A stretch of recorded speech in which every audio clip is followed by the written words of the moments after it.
Fala aí, beleza? Seja bem-vindo a mais um novo vídeo aqui no canal do Godoy. Por aqui a gente vai falando sobre futebol todos os dias. Chega junto aí, deixa o seu like, deixa a sua curtida. E hoje a gente vai falar um pouco sobre esse que é o maior vilão, assim a gente pode dizer, do futebol brasileiro. É o maior adversário dos clubes. Eu acho que, né, em sua grande maioria, a gente vai vivendo aí, né, vai estourando, né? Vai estourando todo mundo. A gente tem que falar um pouco, passa pelo calendário. Recentemente, o Flamengo perdeu o seu artilheiro, perdeu o Pedro, perdeu a sua opção de substituição, perdeu o Gabigol, ambos ali com uma lesão muito semelhante, né? Musculares. A diferença acaba ali da recuperação, da previsão dessa recuperação. Tá? A gente fala, né? Estima-se que o Pedro volta em 2 semanas, o Gabigol acaba precisando ali de 4 semanas. Fora isso, o Flamengo acabou tendo também ali a lesão, né? Mas aí é uma questão mais de contato, né? Acontece na pancada. Perdeu o Everton Cebolinha, também perdeu o Vinha, como já havia perdido outros jogadores, e tantos outros times vão perdendo aí os seus atletas por lesão. Muito dessas lesões passam por essa carga muito alta desse calendário agora do futebol brasileiro e essa rotina muito alta dos jogos. Infelizmente, o futebol brasileiro em linhas gerais, e a gente fala sobre arquibancada, a gente fala sobre televisão, né, negligencia esse altíssimo número que tem ocorrido, que está repetindo a cada ano, a cada temporada. Eu vou até compartilhar aqui com vocês alguns, pois são, enfim, é absurdo, cara. O número está muito elevado do número de jogos. Acontece que dentro, né, dessas reclamações que acabam sendo externadas, passa muito pelos treinadores dos clubes. Muitos treinadores acabam falando, né, acabam transmitindo, né, esse problema, só que não é tão levado a sério assim, inclusive pela opinião, né, seja das transmissões, dos jogos, principalmente o torcedor, não leva muito a sério. A gente pode, por exemplo, pegar agora recentemente o treinador do Flamengo, o técnico Tite, já havia um bom tempo atrás falando de que, olha, os jogadores vão estourar com esse ritmo, a CBF precisa fazer ali, né, manejar algumas datas, tá se jogando muito. E o técnico Tite acabou falando, se pronunciando a isso. Até recentemente o Sindicato dos Atletas foi contra o treinador, disse, né, que ele esteve à frente da seleção brasileira como técnico da seleção brasileira e ele nada fez para mudar, como se isso também fosse o cargo, né, do técnico da seleção brasileira. É claro que isso, se tivesse essa proatividade, seria muito legal, do Tite lá atrás ou do Dorival Júnior agora, mas isso não é a função deles, né? Falar sobre calendário sendo técnico da seleção brasileira, não necessariamente a gente tem essa obrigação, e até trouxe um tom tanto que irônico em nota, o sindicato falando, ou melhor, mal falando do trabalho do técnico Tite, não reconhecendo que é de fato um problema e que isso acaba negligenciando a preparação do atleta, negligencia a condição física do atleta e, obviamente, negligencia a qualidade do jogo. Porque, no final das contas, a qualidade do jogo ela é extremamente importante, ela é extremamente valorizada e ela é extremamente subvalorizada. Todo mundo quer ver um jogo bom, pô. Não importa se você torce ou não para aquele time, você quer um jogo bom. E aí, voltando para o futebol brasileiro, sobre como a gente recebe, né, essa opinião dos treinadores, o que o torcedor do Flamengo acaba fazendo? Existe uma enorme rejeição da torcida do Flamengo sobre o técnico Tite. A torcida do Flamengo ela tem uma enorme rejeição sobre ele. Então, quando o Tite fala sobre isso, a própria torcida não leva a sério. Acha que tá dando desculpa, fala que vai assim mesmo, o calendário é esse mesmo, então tem que fazer jogar, não tá jogando bonito, isso é desculpa esfarrapada para não jogar bonito, isso é desculpa esfarrapada para não marcar alto todos os jogos. Então o próprio torcedor do time, quando ele não aprova o seu treinador, ele não leva a sério. Quando são outros treinadores falando, por exemplo, o técnico Abel Ferreira já falou sobre isso, existe uma rejeição das outras torcidas, né, ao técnico Abel Ferreira. Então também não leva a sério.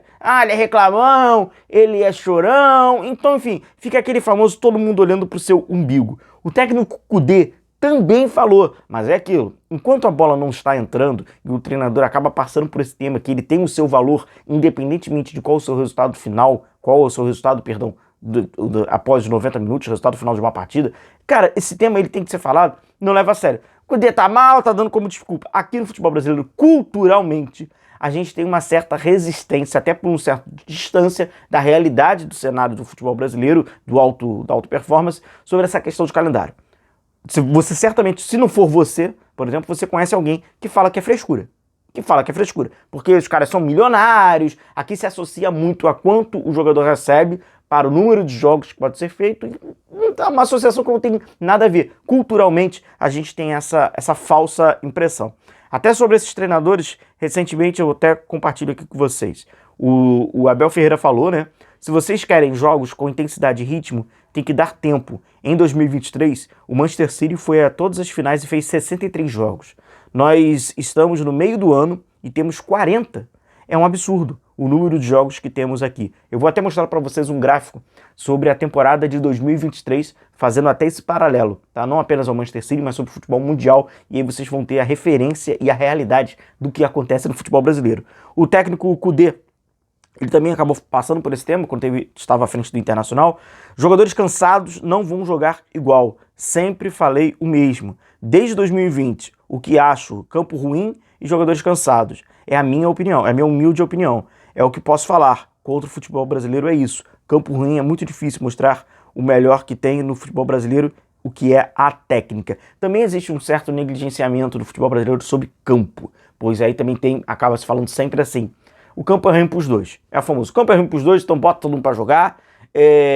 Os caras são milionários, joga com essa demanda muito alta de tempo, tá nem aí. A gente acaba negligenciando algumas coisas que poderiam melhorar demais a qualidade do nosso jogo. Vale destacar, quantidade de jogos, ela é a grande inimiga da qualidade do jogo.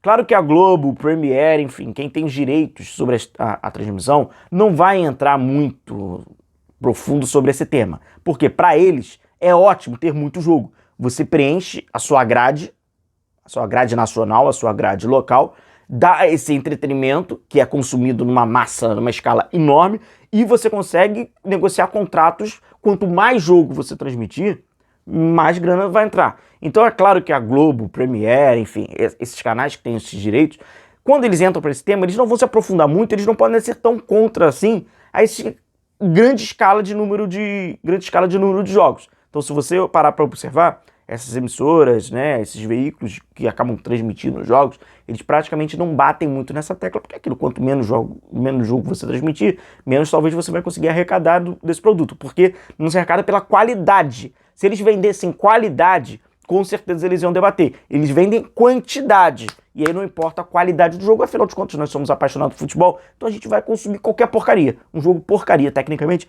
a gente também vai consumir. Esses aqui são os dados de 2023, e aí mostra o quanto é preocupante, o quanto é alarmante, e o quanto está sendo desproporcional o que a gente está fazendo por aqui.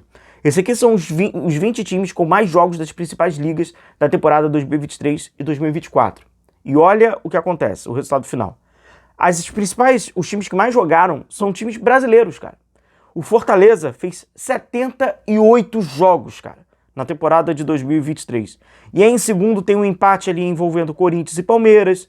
Em terceiro também ali, ó, Botafogo e São Paulo, Atlético Paranaense, o Atlético Mineiro. Depois do Galo que aparece ali o Bruges, cara. E aí vem o Boca Juniors, mas os primeiros, tudo time brasileiro. Sendo o Fortaleza alcançar 78 jogos. Como é que você vai fazer 78 jogos, ter uma preparação ideal, um condicionamento físico ideal, colocar um ritmo legal, uma intensidade alta e, obviamente, o seu jogo ficar um bom jogo? 78 jogos. E aqui a média de jogos dos times nas ligas pesquisadas, né? Que passou pelo futebol inglês, primeira divisão, futebol espanhol, os principais, né? Vamos pegar aqui. O Brasil tem a média, né, dos 20 times, 66,5 é a média. Aí depois vem a média da Inglaterra, que é a segunda maior, a gente já está falando praticamente de 16 jogos a menos. Então, basicamente, se você fizer uma contagem muito bruta, assim, no futebol brasileiro uma equipe acaba jogando cerca de 16, quase 20 jogos a mais do que em outros países. Esses 20 jogos, eles ficam meio que ali condicionados a alguns campeonatos, entre eles o campeonato regional, o campeonato estadual. E aí a gente vai e traz para o Fortaleza.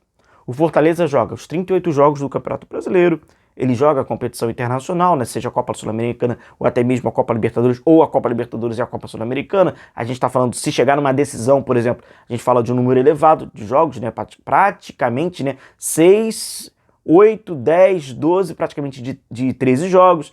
Tem a Copa do Brasil, e aí você, por mais que entre numa terceira fase, você vai fazer praticamente ali em bruto 10 jogos. E aí tem o campeonato estadual, por exemplo, no Rio de Janeiro são 15 datas de campeonato estadual, e o Fortaleza, por exemplo, ainda joga, né, como ele é o atual campeão até, Copa do Nordeste.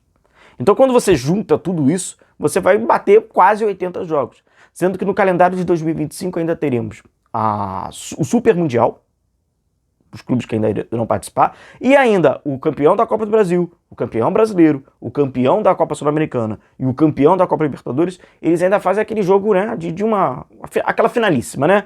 Recopa, Supercopa, então enfim, isso tudo vai inflando sem dúvida nenhuma. E aí, obviamente, isso vai estourando nos atletas. E como aqui eu mostro para vocês, ainda na temporada de 2023, a gente está falando aqui sobre lesão.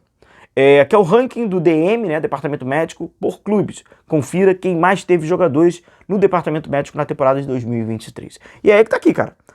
O América Mineiro, né, teve 56 baixas médicas em 70 jogos disputados. Em seguida vem ali o São Paulo, tem o Goiás, o Bragantino, o Internacional. Aqui o Flamengo, por exemplo, um clube que fez 76 jogos, ele tem 42 que passaram. Então, ou seja, grosso modo, do Flamengo, 76 jogos, 42 jogadores lesionados. É mais do que na semana de quarta a domingo você tem um jogador. Como é que você vai trabalhar durante o ano, durante uma temporada? Domingo você joga, quarta você joga, o jogador está no departamento médico. É mais do que um jogador. Porque a gente está falando de 76 jogos e 42 atletas. E aí passa, ó, tem o Corinthians. O do Corinthians, a média também, ela é alta. São 73 jogos, 39 jogadores lesionados. O Fortaleza, o que a gente havia falado, esses 78 jogos, essa insanidade, o Fortaleza teve 39. O Fortaleza, então, a conta tá batendo exato, né?